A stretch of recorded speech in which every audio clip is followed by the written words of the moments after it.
Hello students, good morning. Last વિડીયોમાં આપણે નવ ચેપ્ટરની શરૂઆત કરેલી હતી, દ્વિપદી પ્રમેય. દ્વિપદી પ્રમેયનું સ્ટેટમેન્ટ હજુ આપણે લેવાનું બાકી રાખેલું હતું, પણ તેમાં જે જરૂરિયાતની વસ્તુઓ છે કે દ્વિપદી પ્રમેય કોને કેવી રીતે બનશે તેની બધી માહિતી થોડી મેળવેલી હતી. એ ફક્ત તમારી જાણકારી માટે છે કે પ્રમેય કેવી રીતે બનવાનો છે. ઓકે, એટલા માટે મેં એનું PDF એવું કશું લખવાનું આવતું નથી હોતું, એટલે મેં એનો વિડીયો નથી મોકલેલો. એ તમને જણાવેલું જ હતું મેં આગળ ઓલરેડી. હવે એમાં આપણે શરૂઆત કરી રીતે કરી કે a પ્લસ b ની 0 ઘાતનું વિસ્તરણ કર્યું, a પ્લસ b ની 1 ઘાતનું વિસ્તરણ કર્યું, a પ્લસ b નો વર્ગ લીધો, a પ્લસ b નો ઘન લીધો, a પ્લસ b નો ચતુર્ઘાતથી આપણે પેલા બધાના ઓબ્ઝર્વેશન પરથી પદ કેવા બને છે તે આપણે ડિસાઈડ કર્યું. જો કોઈકને યાદ થોડું રહ્યું હોય તો એમાં જે આપણે પદ બનતા છે તે કેવો હતો કે a પ્લસ b ની 5 ઘાત હોય તો આપણું પદ કેવું આવે છે તો કે પહેલું પદ a છે એટલે a ની કેટલી ઘાત લખીએ? પહેલા આપણે 5 ઘાત લખીએ છીએ, પછી પ્લસ લખીએ છીએ અને પછી a ની ઘાત ઘટાડતા જઈએ છીએ અને b ને દાખલ કરીએ છીએ. ઓકે, પદ કેટલા આવશે તો કે અહીંયા 5 અંક છે એટલે અંદર 6 પદ આવશે વિસ્તરણમાં. હવે એનો ઘન આવશે એટલે b ની 2 ઘાત. આ લોકોનો સરવાળો જે છે તે આના બરાબર થઈ જવો જોઈએ દરેક પદમાં. એટલે આ 5 થયા, 4 ને 1 5, 3 ને 2 5. હવે એનો જગ્યા છોડો કારણ કે સહગુણક બાકી છે લખવાનો. આ 3 છે એટલે 2 થશે અને b ની 2 છે એટલે 3 થશે. b ની ઘાત ક્રમશઃ વધતી જાય છે બીજા પદની અને પહેલા પદની ઘાત ક્રમશઃ ઘટતી જાય છે. આમ પાછું તમને રિવાઇઝ કરાવતી છું એકવાર. હા, a ની 1 ઘાત આવશે અને b ની 4 ઘાત. 5 થતા જાય છે તે પાછું કન્સિડર કરતા જવાનું આપણે. હવે a જતો રહ્યો અને b ની 5 ઘાત. a ની 0 ઘાત લખો તો લખાય, પણ ખોટું આપણે બધા લખતા નથી, એમ પણ સ્ટેટમેન્ટ બહુ લાંબુ થાય છે એટલે. તો 1 2 3 4 5 6 પદ થઈ જાય છે આપણે. ઓકે, હવેમાં સહગુણકો બાકી રહે છે. તો સહગુણકો માટે આપણે શું કરેલું હતું તો કે આપણે આ રીતે લખેલું, પહેલું 1, પછી અહીંયા 1 1, તો પછી અહીંયા 1, આ બે નો સરવાળો અહીંયા અને આ 1. ઓકે, પછી પાછો અહીંયા 1, આ 1, આ બે નો સરવાળો અહીંયા, આ બે નો સરવાળો અહીંયા, પછી અહીંયા 1, અહીંયા 1, આ બે નો સરવાળો 4, 3 ને 3 6, 3 ને 1 4. અને હજુ આપણે કરેલું હતું તો અહીંયા આવશે 4 ને 1 નો સરવાળો 5. આ બધું કરેલું છે એટલે ફટાફટ જાઉં છું.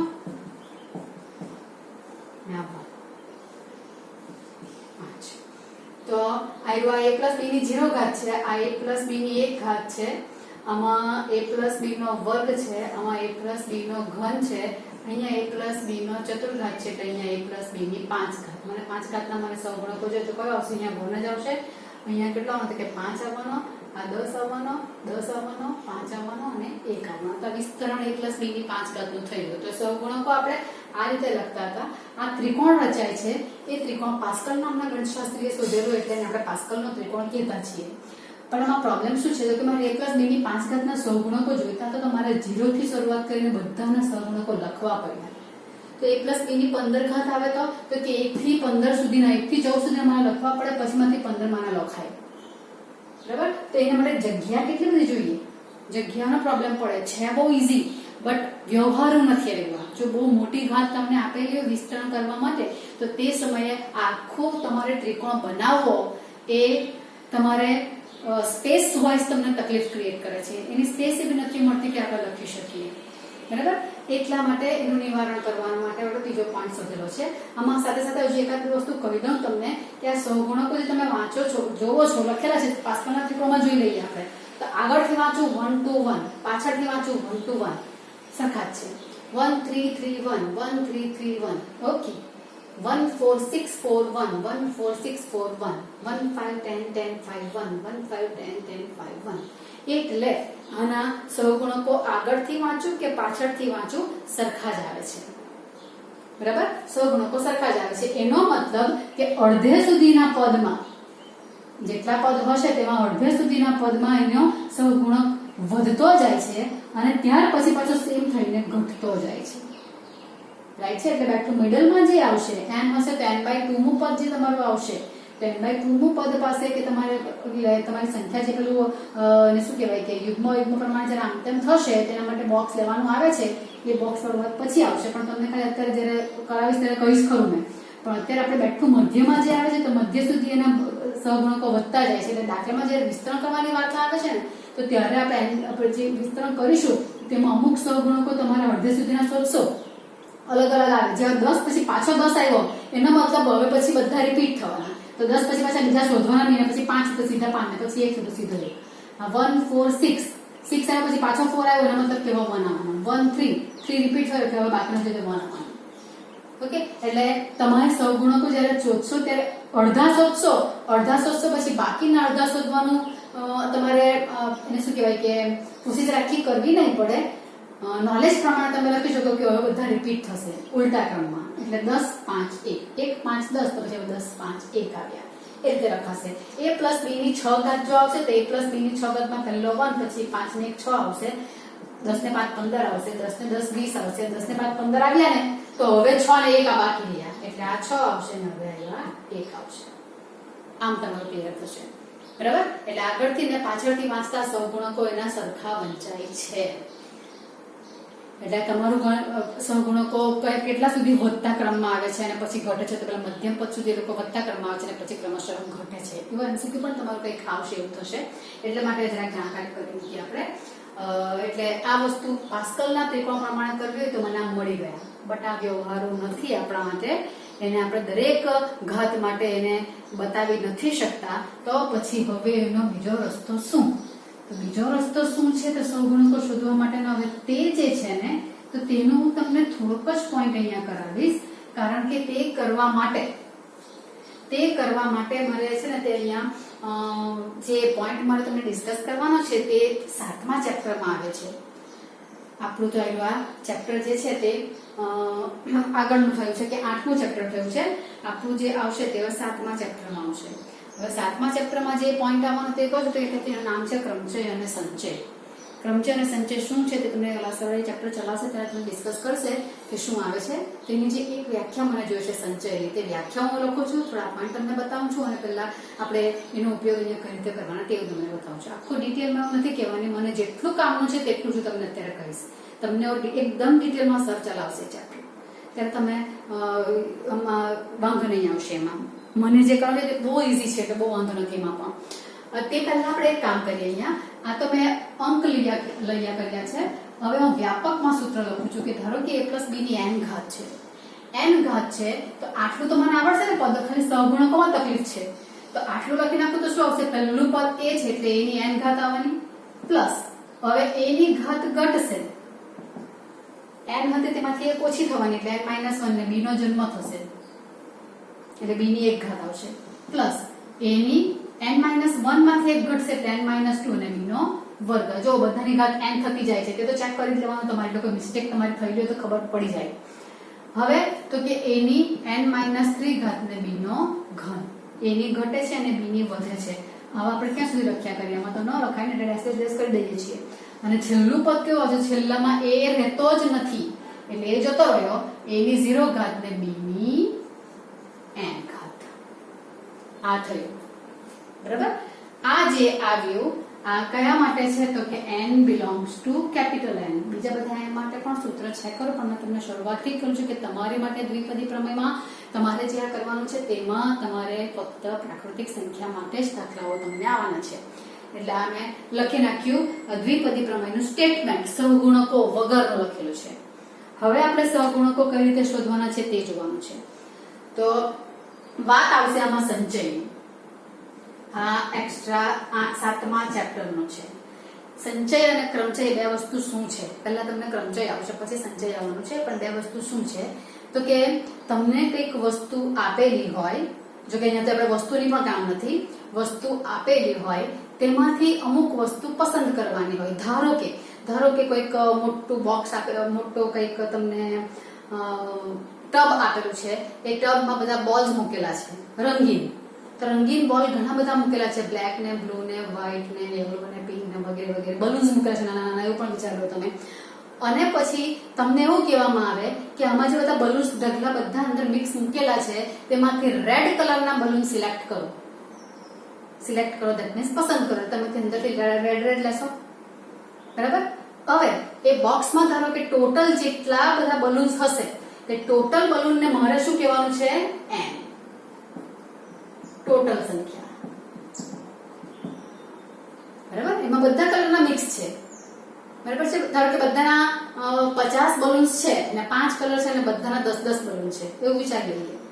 તો હવે બીજી વસ્તુ શું થશે કે મને જે બલૂન સિલેક્ટ કરવા કહે કે બધાના 10-10 બલૂન છે ને મને એવું કહી દે કે મને 5 રેડ બોલ જોઈતા છે, તો મેં 5 રેડ બોલ 10 અંદર બલૂન છે એટલે હું સિલેક્ટ કરી શકું છું અંદરથી કે 5 રેડ બોલ જોઈતા છે. પણ મને એવું કહી દે કે મને આ બોક્સમાંથી મને 12 જેટલા રેડ બલૂન જોઈતા છે, તો 12 જેટલા રેડ બલૂન આમાંથી પોસિબલ બનશે? તો કે નહીં બનશે. અથવા તો 50 બોલ છે, 50 બોલમાંથી મને એવું કહી દે કે અથવા તો 10 બોલ છે, નાનું સંખ્યા 10 બોલ છે, 10 બોલમાંથી મને એવું કહી દેવામાં આવે કે આમાંથી મને 12 બોલ સિલેક્ટ કરી આપો. ટોટલ જ 10 છે તો 12 બોલ કેવી રીતે સિલેક્ટ થવાના? એટલે વસ્તુ શું આવશે કે સિલેક્ટ કરવાની જે વસ્તુઓ છે ને, જે કંઈક વસ્તુ સિલેક્ટ કરવાની છે તેને હું કહી દઈશ r. અને r ની સંખ્યા કેવી આવશે તો કે r ની સંખ્યા n માંથી r વસ્તુને પસંદ કરવાની છે. શું લખું છું? n માંથી r વસ્તુને પસંદ કરવાની છે. બરાબર? તો r ની કિંમત કેટલી હશે? n કરતા નાની જ હશે, બહુ તો n જેટલી.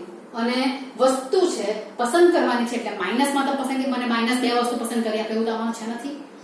એક પણ નહીં જોઈએ આવ્યા એવું બની શકે. તો -5 પસંદ કર, -2 પસંદ કરી આપ, તો એવું નથી આવવાનું. એટલે r ની કિંમત કેવી આવશે તો કે 0. એક પણ કલર મને લાલ એક પણ બલૂન નથી જોઈતો એવું કહી દે તો ચાલે. 0 અને બહુ તો મને જેટલા રેડ છે 10 10 તો 10 10 મને જોઈતા છે, તો કેટલું આવી શકે તમારું? તો r ની કિંમત કેવી તો કે n કરતા નાની હશે અથવા તો n બરાબર હશે. અહીંયા n પણ મારે પોઝિટિવ લેવાનો છે આપણા માટે તો, અને જો કે સંચયમાં પણ એવું વસ્તુ આવશે અને r n પોઝિટિવ છે તો ઓબ્વિયસ છે કે r પણ પોઝિટિવ આવશે.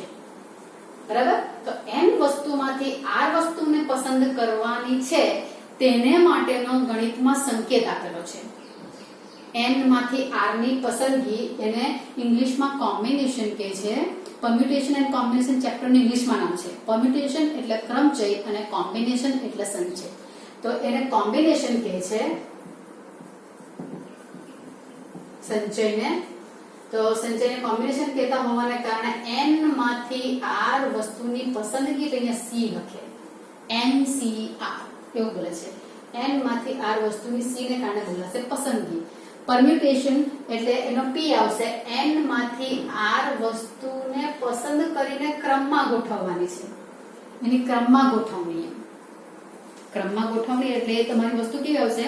તમને તમારા રોલ નંબર જે આપવામાં આવે છે તે આ પહેલા નંબર પર છે, આ બીજા નંબર પર છે, આ ત્રીજા નંબર પર છે, ક્રમ પ્રમાણે ગોઠવેલા છે.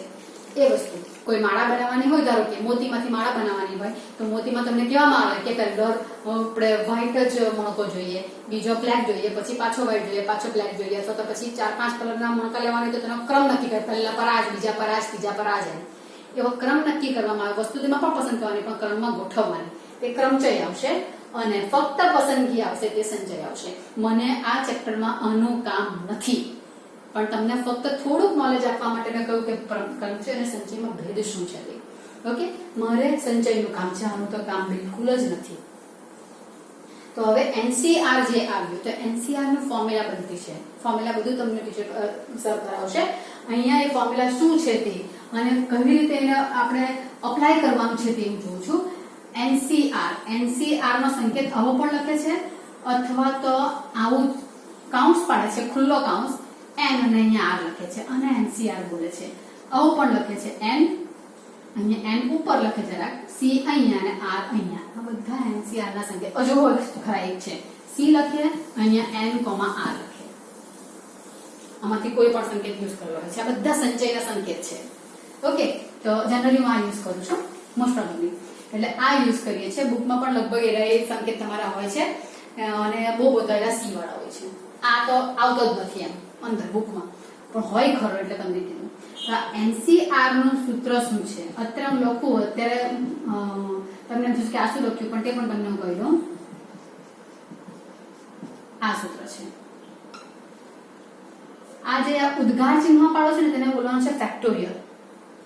એ ફેક્ટોરિયલ વળી શું આવ્યું તો ફેક્ટોરિયલ એટલે શું છે તો કે n ફેક્ટોરિયલ એટલે 1 થી n પ્રાકૃતિક સંખ્યાઓનો ગુણાકાર.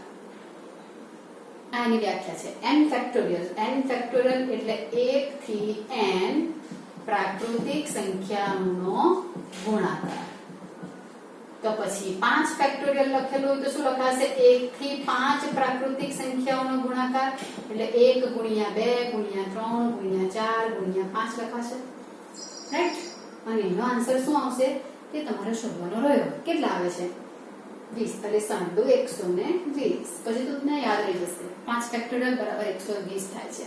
3 ફેક્ટોરિયલ તો 1 થી 3 પ્રાકૃતિક સંખ્યાનો ગુણાકાર એટલે 6 આવ્યા. રાઈટ? 2 ફેક્ટોરિયલ તો 2 ફેક્ટોરિયલ એટલે 1 અને 2 નો ગુણાકાર 2 આવે છે. 2 ફેક્ટોરિયલ નો જવાબ 2 જ આવશે. 1 ફેક્ટોરિયલ એટલે 1 જ આવવાનો. આમાં 0 ફેક્ટોરિયલ અવ્યાખ્યાયિત છે. આપણે લઈ લેવાનું છે કે 0 ફેક્ટોરિયલ બરાબર 1. કેમ કે પછી આપણે જોવાનું પછી આવશે.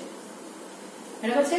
એટલે આમાં પ્રાકૃતિક સંખ્યા 0 આવશે અમુક જગ્યાએ. અત્યારે પ્રાકૃતિક સંખ્યા છે કે 0 એમાં આવવાનો નથી આવતો.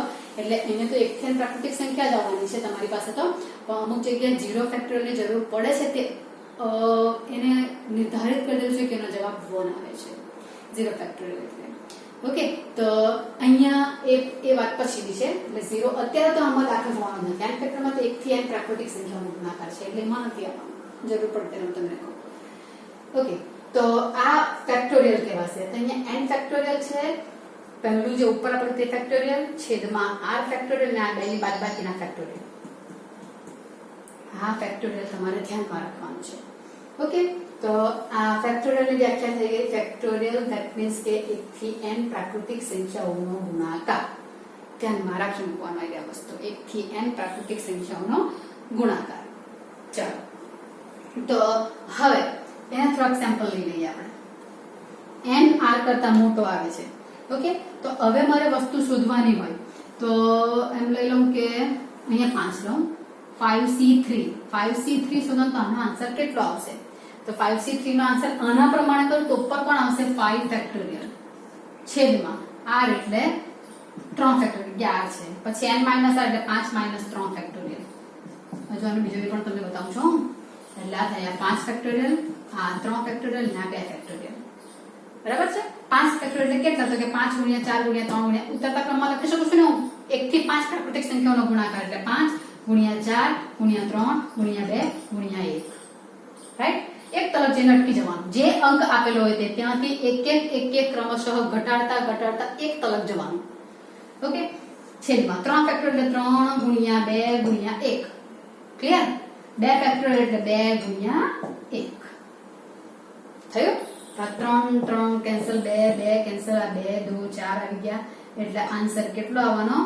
5 2 10.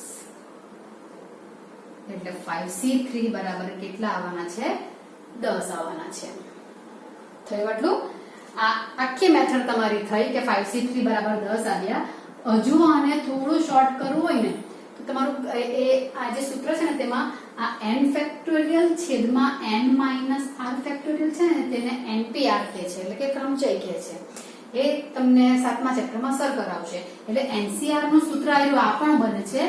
ઉપર npr આવશે અને છેદમાં r ફેક્ટોરિયલ. કારણ કે આવ્યો npr છે. npr બરાબર શું છે?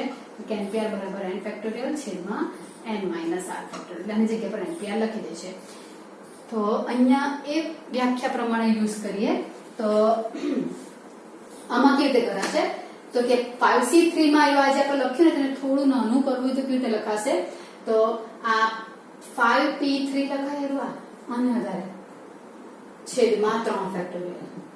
5p3 એટલે શું? તો કે એમાં 5 થી શરૂઆત કરીને કેટલા અવયવ લેવાના? ઉતરતા ક્રમમાં 3 અવયવ. NPR ની વ્યાખ્યા તમારું જો એમાં સિમ્પલ તમે કહો કે તમારો 10 ખુરશી છે. 10 ખુરશી છે ને તમે 10 વ્યક્તિઓ છે અથવા તો 15 વ્યક્તિઓ છે. અત્યારે 10 ખુરશીમાં એક જણને બેસાડવાના છે. એટલે તમારા 10 જણામાંથી કોઈ એકને પસંદ કરશે અને પહેલા નંબરની ખુરશી આપી દીધી. એક ખુરશી જતી રહી. એટલે હવે ખુરશી કેટલી રહી? 9. તો 9 માંથી જ કોઈક બીજાને બીજી ખુરશી આપશે. એટલે બીજી ખુરશી 9 માંથી ગમે તે આપી શકે. 9 અહીંયા મારી પાસે આ 1 2 3 4 5 6 7 8 થઈ ગયા. 8 માંથી ધારો કે ચોથા નંબરની ખુરશીમાં પહેલા વ્યક્તિને બેસાડ્યો. બરાબર છે? પછી બીજો વ્યક્તિ આવ્યો તો તેના માટે સંખ્યા કેટલી થઈ જવાની? તો કે આ 3 ને 8 માંથી એક તો નીકળી ગયું જગ્યા એટલે 7 જ રહી ગઈ. એટલે બીજો વ્યક્તિ જે બેસાડો આવ્યો તેના માટે સ્પેસની શક્યતા કેટલી છે તો કે 7 7 માંથી કોઈ પણ એને મળશે ધારો કે અહીંયા મળી ગઈ બીજો વ્યક્તિ અહીંયા બેસી ગયો બરાબર છે હવે ત્રીજા વ્યક્તિ માટે પોસિબિલિટી કેટલી તો કે એક ઘટી ગયા જો પહેલા વ્યક્તિ માટે 8 જગ્યા ખાલી હતી 8 માંથી કશે પણ બેસી શકાય પછી બીજા વ્યક્તિ માટે 7 બની ગઈ કારણ કે એક ભરાઈ ગઈ પછી તો કે ત્રીજા વ્યક્તિ માટે તો પેલી 7 2 ભરાઈ ગઈ એટલે કેટલી પોસિબિલિટી બાકી રહી તો કે 8 માંથી 2 ગયા એટલે 6 સીટ બાકી રહી 6 માંથી ભરો એટલે ક્રમશઃ એક એક ઘટતું જાય ને બરાબર કેટલી વ્યક્તિને બેસાડવાની છે તો કે જેટલી વ્યક્તિ આપેલી હોય તેટલી ખુરશી મોટી ભરાશે તેટલા મારા ક્રમ તમારે થવાના છે તો અહીંયા આ 5 વ્યક્તિમાંથી આ 3 વ્યક્તિની બેઠકડી કરવાની છે થશે તો પહેલા માટે શક્યતા કેટલી તો કે પહેલા માટે 5 આવશે પછી 4 આવશે અને પછી 3 આવશે એક ઘટતા જાય પહેલા માટે n પોસિબિલિટી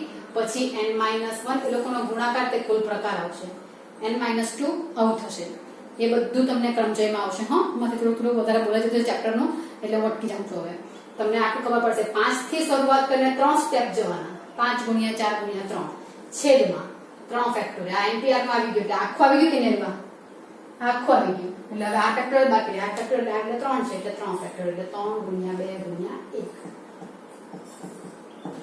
નાલું બનાવ્યું નાલું પડે તમને કરવામાં એટલે ક્રમચય તમારું આ રીતે બનશે સોરી સંચય તમારું આ રીતે બનશે જો એકાદ બે ઉદાહરણ લઈએ પણ જરા વાર લાગે તો બે વિડીયો બને તો બે વિડીયો વાંધો નહીં પણ જરાક તમને સંચય કેવી રીતે કરવાનો છે કે એનો ઉપયોગ મને મેક્સિમમ અહીંયા આવવાનો છે એટલે ઓકે બીજું લઈ લો 8c3 લઈ લો 8c3 તો શું લખાશે 8p3 આ લખવાનું પણ કામ નહીં મળે હા મારે તો છેદમાં 3 ફેક્ટોરિયલ 8 થી શરૂઆત કરીને 3 સ્ટેપ ઉતરતા ક્રમમાં ગુણાકારમાં 8 ગુણ્યા 7 ગુણ્યા 6 3 થઈ ગયા છેદમાં 3 ફેક્ટોરિયલ એટલે 3 ફેક્ટોરિયલ ના સીધા 6 લખી શકાય 3 ગુણ્યા 2 ગુણ્યા 1 એટલે 6 લખી શકો એટલે 8 સતામ 56 8c3 મારા આટલા થશે ઓકે ચાલો 5c4 એટલે 5 થી શરૂઆત કરીને 4 સ્ટેપ આવી તમે આ p વાળું નહીં લખો ને તો ચાલે એટલે 5 થી શરૂઆત કરીને કેટલા સ્ટેપ જવાનું 4 સ્ટેપ એટલે 5 ગુણ્યા 4 ગુણ્યા 3 ગુણ્યા 2 થઈ ગયા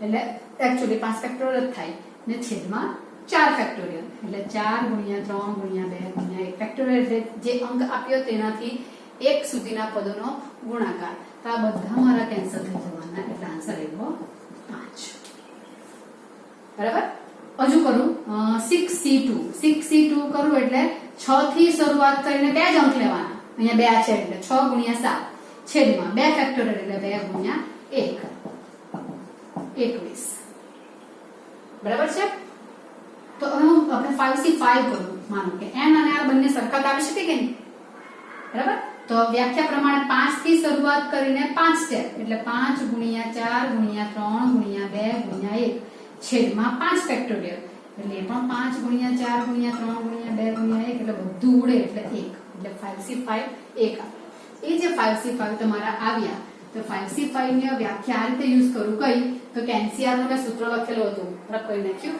લખી નાખો પાછું કઈ નહીં NCR n factorial r factorial n minus r factorial અહીંયા લખી નાખો એ રીતે 5c5 લઉં તો 5 ફેક્ટોરિયલ r એટલે 5 ફેક્ટોરિયલ અને 5 માઇનસ 5 ફેક્ટોરિયલ 5 ફેક્ટોરિયલ ના 5 ફેક્ટોરિયલ આ પણ 5 ફેક્ટોરિયલ ના 0 ફેક્ટોરિયલ હવે 5c5 નો જવાબ કેટલો આવે છે 1 આવે છે અહીંયા 0 ફેક્ટોરિયલ આવ્યું ને 5 ફેક્ટોરિયલ અને 5 ફેક્ટોરિયલ તો કેન્સલ 5c5 નો જવાબ 1 આવે છે ગણતરી અનુસાર તો 0 ફેક્ટોરિયલ મારે કેટલા લેવા જોઈએ 0 ફેક્ટોરિયલ બરાબર 1 જ લેવા જોઈએ તો જ આ પોસિબલ બનશે એટલે 0 ફેક્ટોરિયલ ને 1 ધારી લીધેલું છે બરાબર એટલે મેં તમને પછી કહી દીધું કે 0 ફેક્ટોરિયલ બરાબર 1 લેવાના છે એટલે 5c5 બરાબર 1 આવે છે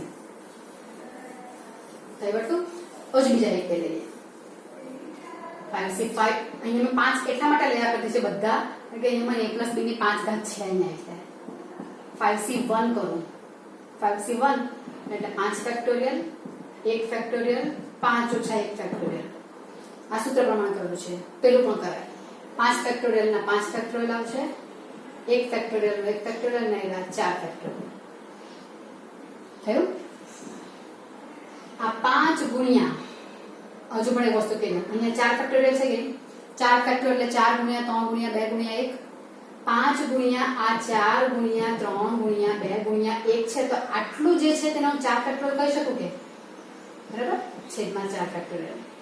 હવે શોર્ટકટ તમને કેમ છું, આ 4 ફેક્ટોરિયલ લખાય, છેદમાં 4 ફેક્ટોરિયલ કેન્સલ, એટલે જવાબ 5 આવ્યો. શું કર્યું મેં, તો કે અહીંયા 5 છે ને અહીંયા 4 છે, મોટો અંક છે ત્યાંથી હું ફેક્ટોરિયલની વ્યાખ્યા યુઝ કરીને એના અવયવ લખતી જાઉં, એક એક ઓછા કરતી કરતી. ક્યાં સુધી જવાનું, નાનો અંક છે ત્યાં આવે એટલે અટકી જવાનું.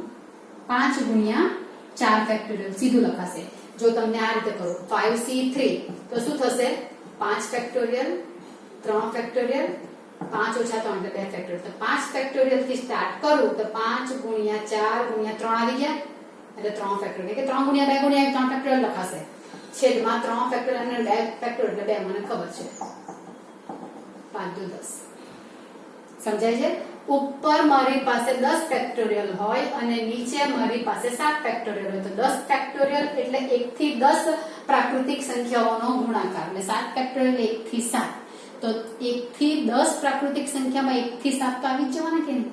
એટલે મારે શું કરવાનું કે નીચે વાળાને સ્પ્લિટ કરવાના જ નહીં, આને જ સ્પ્લિટ કરું. ક્યાં તલક 10, 1 ઓછો 9, 1 ઓછો 8. હવે 1 ઓછો કરાય એટલે 7 આવી જવાના, તે 7 અહીંયા છે જ એટલે આ 7 ફેક્ટોરિયલ જ લખી દઉં સીધા. કારણ કે હવે 7 ગુણ્યા 6 ગુણ્યા 5 ગુણ્યા 4 ગુણ્યા 3 ગુણ્યા 2 ગુણ્યા 1 આવવાના, નીચે પણ એ જવાનું. તો પછી આખું લખવું શા માટે, એટલે બેને કમ્પેર કરો. મોટા અંકથી નાના અંક તલક આવીને ત્યાં ફેક્ટોરિયલ તમે લખી શકો છો. એટલે છેદમાં 7 ફેક્ટોરિયલ એટલે આ કેન્સલ થયા એટલે આ મારો જવાબ 9 એટલે 720. આ આનો આન્સર થઈ જાય છે. એટલે આવા બધા સૂત્ર આવશે. એટલે n ફેક્ટોરિયલ ને હું શું લખું છું કે n પછી એક ઓછો n - 1 n - 2 n - 3 ક્યાં તલક 2 1. 1 થી n પ્રાકૃતિક સંખ્યાઓનો ગુણાકાર લખાશે આવું. આ n ફેક્ટોરિયલ ને હું અહીંયા n છૂટો પાડું. આ શું છે તો કે 1 થી n - 1 પ્રાકૃતિક સંખ્યાઓ નો ગુણાકાર, એટલે એને હું n - 1 ફેક્ટોરિયલ લખી શકું. ક્લિયર છે. આની જગ્યા પર હું આટલા બે અવયવ લખી નાખું, n - 1 બે લખી નાખું તો આટલેથી આટલા રહ્યા તે n - 2 ફેક્ટોરિયલ લખાશે કે નહીં. હજુ પણ મારાથી આગળ લખાય n - 1 n - 2 તો હવે n - 3 આવશે એટલે બાકીના રહ્યા તે n - 3 ફેક્ટોરિયલ લખાય.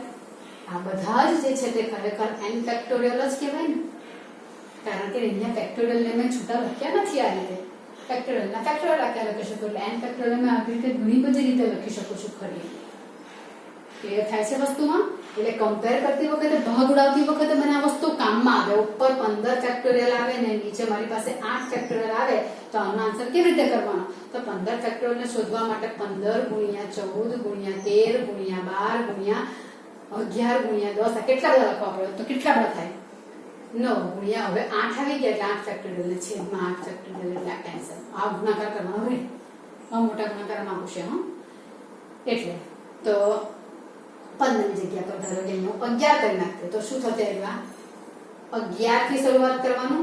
હજુ 1 ઓછો 10 હજુ 1 ઓછો 9 8 આવી ગયા એટલે ઉપર 8 ફેક્ટોરિયલ નીચે 8 ફેક્ટોરિયલ. આ કેન્સલ એટલે આ કેટલા આવે 99 એટલે 11 માં 99 ને ગુણ્યા 10 એટલે 990 તમારા થઈ ગયા. આ ફેક્ટોરિયલ આવશે. થોડી ઘણી ધ્યાનમાં આવ્યું કે ફેક્ટોરિયલ કેવી રીતે લખાવાનું છે, સૂત્ર શું છે તે, NCR ના તમારા સૂત્ર શું આવ્યા તે, ફેક્ટોરિયલ તમારા કેવી રીતે સ્પ્લિટ કરવાના આવશે તે, એ તો બધું દાખલામાં હું તમને કહેતી રહેવા એટલે તમે યુઝ ટુ થઈ જશો. થોડાક વાર દાખલા હું તમને આપીશ પણ કરી. હવે જે મારે લેવાનું છે તે 5C0 લઈ, એટલે ઉપર આવશે 5 ફેક્ટોરિયલ, અહીંયા 0 ફેક્ટોરિયલ, 5 - 0 ફેક્ટોરિયલ, 5 ફેક્ટોરિયલ ને નીચે 5 ફેક્ટોરિયલ, એટલે 0 ફેક્ટોરિયલ બરાબર 1 છે. આન્સર એક આવ્યો. NC0 લઈ લો. NC0 લઈ લો તો NC0 નો આન્સર પણ આ રીતે જ મારે લખવાનો રહેશે. તો કે NC0 બરાબર શું લખાશે, તો કે n ફેક્ટોરિયલ છેદમાં 0 ફેક્ટોરિયલ ને n - 0 એટલે n ફેક્ટોરિયલ એ 1 આવે. એટલે 5C0 NC0 વ્યાપકમાં મારી પાસે પરિણામ આવ્યું NC0 બરાબર 1. તેવી રીતે NCn કરું તો પણ એવું થશે. પછી કરેલો તો 5C5 1 આવ્યું ને. NCn કરું તો આ જવાનું n factorial n - n 0 factorial ને n ફેક્ટોરિયલ એટલે આ જ થવાનું છે. એટલે NCn નો જવાબ પણ 1 આવે છે અને NC1 નો જવાબ n આવે છે. આ પરિણામ ખાસ ધ્યાનમાં રાખવાના, તેના પ્રમાણે લખવાનું છે. તેના પ્રમાણે લખવાનું છે. તો 1 એટલે શું? તો કે 1 એટલે 5C0 ના આન્સર 1 આવે. 5C1 તો 5C1 નો જવાબ કેટલો આવશે? 5 આવશે. પછી 5C2 મેં શોધેલું હતું કે 5C2 કેટલા આવે છે? તો કે 5C2 10 આવે છે. કેવી રીતે કરવાનું? 5 ગુણ્યા 4 છેદમાં 2 થઈ ગયા. 5C3 એટલે 5 ગુણ્યા 4 ગુણ્યા 3 છેદમાં 3 ફેક્ટોરિયલ એટલે 6 આવવાના. 3 દુ 6 અને 2 દુ 4 એટલે 10 આવી ગયા. એટલે આ થઈ ગયા 5C3. 5C4 એટલે 5 ગુણ્યા 4 ગુણ્યા 3 ગુણ્યા 2 છેદમાં 4 ફેક્ટોરિયલ એટલે પણ 5 આવ્યા. એટલે 5C4 આવશે અને 5C5 એટલે 1. તો આ થયું મારું સંચયના સહગુણકો આવે છે. કેવા? 5 થી આપણે 0 થી 5 તરફ જવું એટલે n હોય તો અહીંયા nc0 પ્લસ હવે nc1 પ્લસ અહીંયા nc2 પ્લસ અહીંયા nc3 અને હવે અપ ટુ ડેશ ડેશ છેલ્લે આવશે ncn. તો આ થયું મારે દ્વિપદી પ્રમેયનું સૂત્ર. nc0 nc1 nc2 એવી રીતે જ અહીંયા આવે છે. તો આ દ્વિપદી પ્રમેયનું સૂત્ર થયું. થોડુંક સંચય વાળું વધારે ધ્યાનમાં રાખવાનું છે. અને હવે આપણે નેક્સ્ટ વિડીયોમાં આમાંનો હજુ પાછી જરાક વચ્ચે વસ્તુ ડિરાઈવ કરીશું. સૂત્ર તમારે જે યાદ રાખવાના છે તે એનસીઆરના યાદ રાખવાના તે થશે. અને હવે આપણે આના પછી બીજા વિડીયોમાં જોઈશું અજાયના બેઝાનું સ્વરૂપ અને એક જ સૂત્ર પર ડિપેન્ડ તમારું આખું ચેપ્ટર છે.